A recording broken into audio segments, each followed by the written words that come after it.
Welcome to this explainer.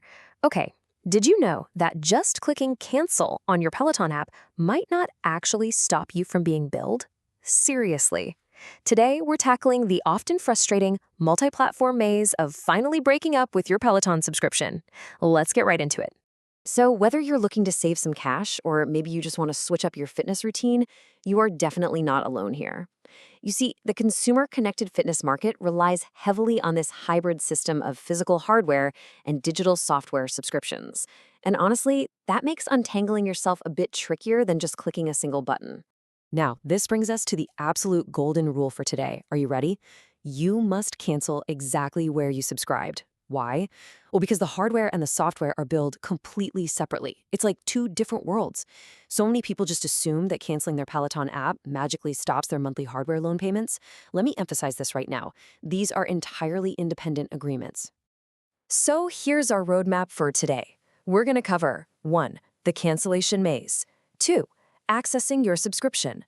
3. Step-by-step cancellation. 4. Common challenges and solutions. 5. Refunds and alternatives. And 6. Final tips and disclaimer. All right, let's dive right into Section 1, the Peloton cancellation maze. Why on earth is it so complicated? Moving into Section 2, accessing your subscription, the diagnostic phase. You see, the whole maze basically boils down to Peloton's multi-channel distribution strategy. So before you just start clicking buttons on your phone, we have to find your merchant of record, basically the specific company that's actually processing your payment.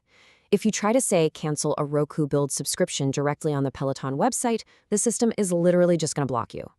So to find yours, go to account.onepeloton.com/mymembership, log in securely, and check that membership section. Now, this brings up a massive roadblock for shared households. Peloton restricts cancellation power exclusively to the primary profile. Yep, if you're on a shared household account and you're logged in as a secondary user, you literally cannot view or alter the subscription status. Zero power. You have to log in with the exact credentials of the person who originally purchased the plan, and you need to verify that registered email address so you can actually receive the confirmations. Okay, moving right along to Section 3, Step-by-Step Cancellation, Platform Execution. So, depending on the diagnostic step we just did, your starting point is going to vary wildly. Now that we've figured out exactly who is billing you, let's execute this cancellation properly. Notice how for most of these platforms, you aren't actually going to the Peloton app itself. Nope, you actually need to dive deep into your specific device's system settings. Let's say you subscribe directly through Peloton on the web, also known as first party. Just click cancel membership, but be prepared. They are going to present some targeted retention offers, like pausing or downgrading during a mandatory feedback survey. They really want to know why you're leaving, and they'll try hard to keep you in their ecosystem.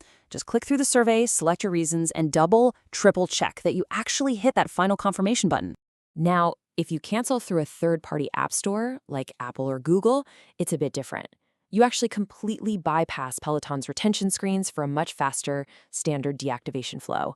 On an iPhone or iPad, just tap your name and settings, go to Subscriptions, locate the Peloton icon, and tap Cancel Subscription. On Android, just head into the Play Store menu right under Payments and Subscriptions. It's quick, standard, and super effective. Okay, a quick warning here. Be extremely careful with Verizon Plus Play.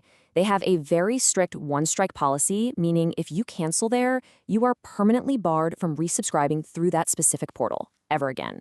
For Roku and Amazon, you'll manage this directly on your TV interface or through their respective web dashboards. Just log in, locate the app, and turn off that auto-renew toggle. All right, Section 4, Common Challenges and Solutions, the gray screen reality. Okay, so you've clicked cancel, but what actually happens next? The crucial, absolute must-know point here is that terminating your app access does not wipe out your legal obligation to pay off that third-party hardware loan. This is a massive area of structural debt separation that catches people off guard all the time. If you finance that bike, you signed a completely separate personal credit agreement. You will still owe those monthly hardware payments, even if you just completely canceled the software.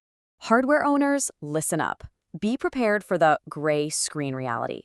Without the software subscription, your premium smart bike essentially becomes, well, a basic manual stationary bike. You can pedal, sure, and you'll see 3 basic metrics on a literal gray screen: cadence, resistance, and speed.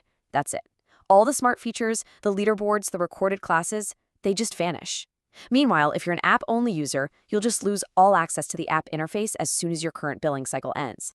Let's transition into Section 5, Refunds and Alternatives, getting your money back. When it comes to the financial math, Peloton generally operates on a super strict no refund policy for unused time if you cancel mid-cycle. But there are a few very specific exceptions. For instance, you only have a 60-day window to dispute unauthorized transactions or billing errors directly with Peloton member support. Anything past that 60-day mark, they are contractually exempt from issuing a refund. Now, if you just bought the equipment, good news, you do have a 30-day home trial window to return the hardware for a full refund of both the equipment and the membership. They'll actually even come and pick it up for free, which is pretty great. But remember, this only applies to the first 30 days right after delivery. Also, keep their proration policy in mind. It's essentially a one-way street. They will gladly take your money immediately if you upgrade, but they force you to wait for a downgrade to actually kick in. So this means if you drop from the Premium App Plus down to the Basic App 1, you don't get a partial refund for the difference. You just keep those premium features until the end of the month, and then the lower rate finally starts on your next billing cycle.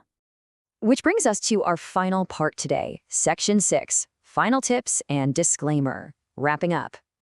Making sure this cancellation actually sticks is literally the most important part of this entire explainer, so keep this final checklist handy. First, always check your inbox for the confirmation email. That proves your auto-renew is truly off. If you don't get that email, you should assume you are still being billed. Also, remember that free trials must be canceled before day 29, 59, or 89 to avoid charges. Oh, and if you just need a break, consider pausing for up to 3 months instead of a full cancellation. And of course, remember our golden rule: cancel exactly where you subscribed. Quick disclaimer before we go. Please remember that billing policies do change, so always double-check with Peloton's official support channels or website for your specific situation. This explainer is strictly for informational purposes, so you should always verify the most accurate and updated information directly with the platform itself. And I'll leave you with this final thought to ponder as you look at that gray screen. Without the instructors, is it still the best bike you've ever ridden? Is the magic really in the metal, or is it the motivation? The hardware is undeniably premium, no doubt, but for many, it's that community and those instructors that make it worth the monthly fee. So whether you're moving on entirely or just taking a quick break, you now have the exact blueprint to take back control of your subscription. Thanks so much for learning with us, and we'll see you in the next explainer.